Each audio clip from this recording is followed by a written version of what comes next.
Assalamualaikum warahmatullahi wabarakatuh.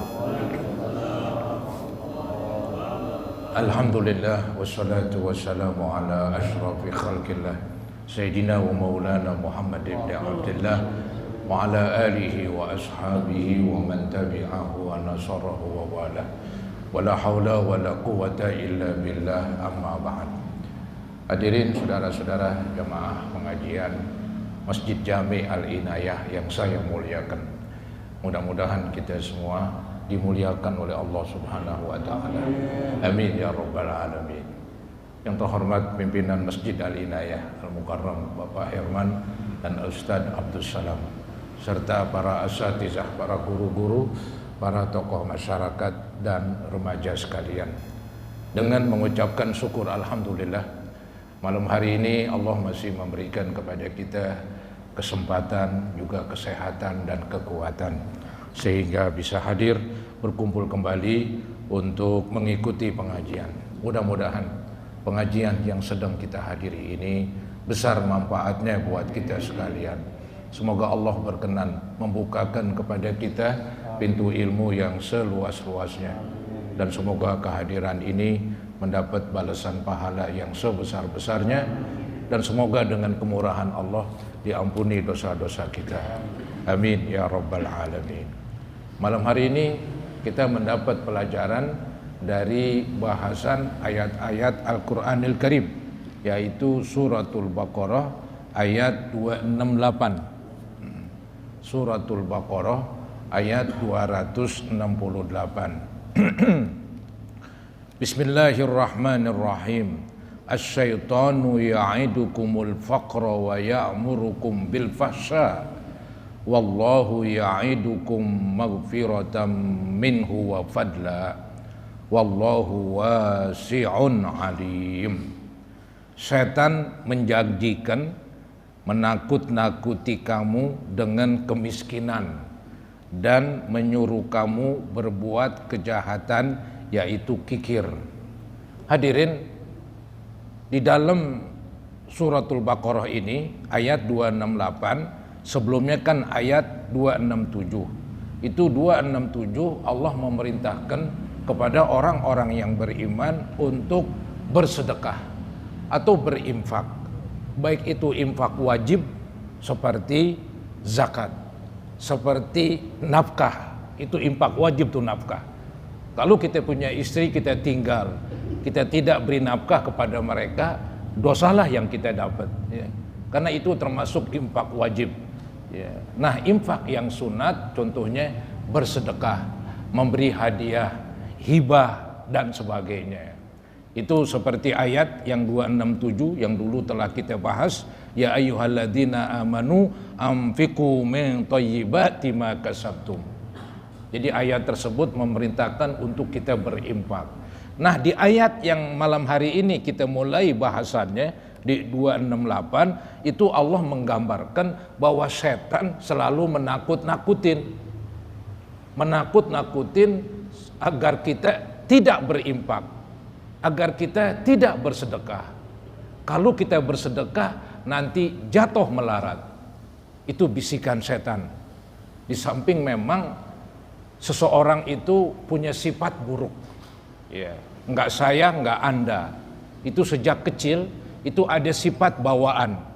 Apa itu sifatnya? Sifat gemel, sifat pelit. Anda bisa buktikan begitu kalau punya anak kecil atau cucu yang masih kecil, dia punya makanan atau punya sesuatu, kita minta, enggak bakalan dikasih, saudara-saudara. Padahal itu anak enggak pernah diajarin oleh bapak nyaknya supaya pelit, tapi emang bawaan.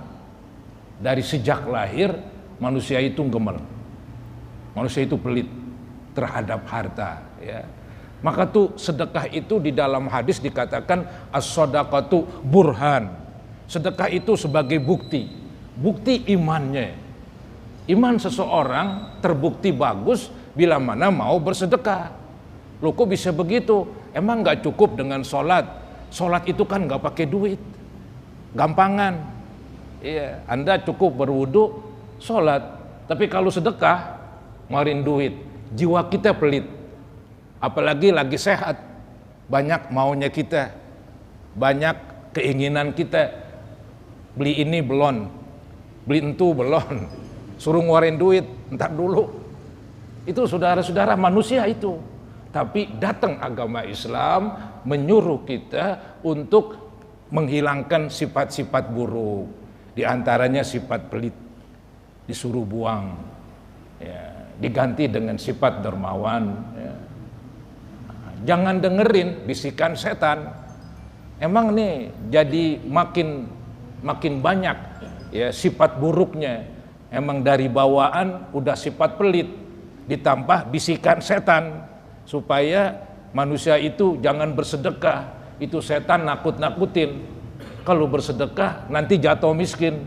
Nah, ini ayatnya nih, asyaitanu ya'idukumul faqr. Setan menjanjikan atau menakut-nakuti kamu dengan kemiskinan. Jangan sedekah. Kalau sedekah entar lu jatuh melarat. Jangan sedekah. Beli ini belum, beli itu belum. Itu dibisikkan sama setan. Ditambah lagi di samping dia membisikkan wa ya'murukum bil fahsya, ya. Dan setan itu menyuruh kamu berbuat kejahatan atau kikir. Memang di dalam kebanyakan tafsir kalimat fahsya itu kan perbuatan keji, perbuatan buruk. Tapi juga kalimat fahsya diartiin yaitu pelit atau kikir. Ya, pelit atau kikir.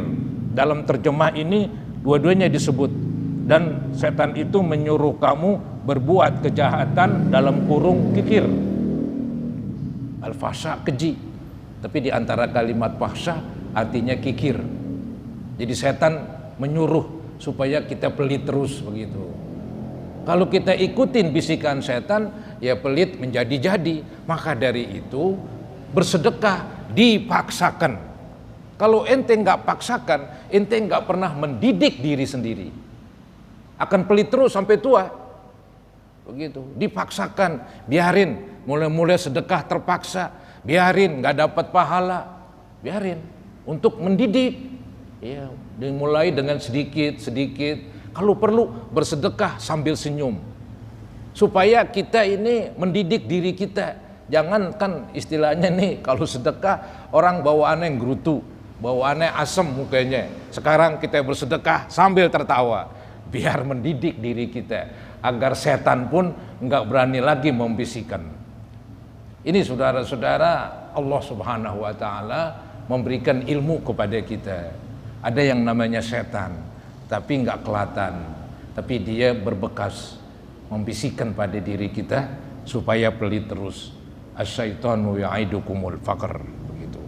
Kemudian Allah bandingkan. Kalau setan memang membimbing kamu, mendidik kamu supaya pelit, ya ntar akibatnya keburukan yang kamu dapat dosa.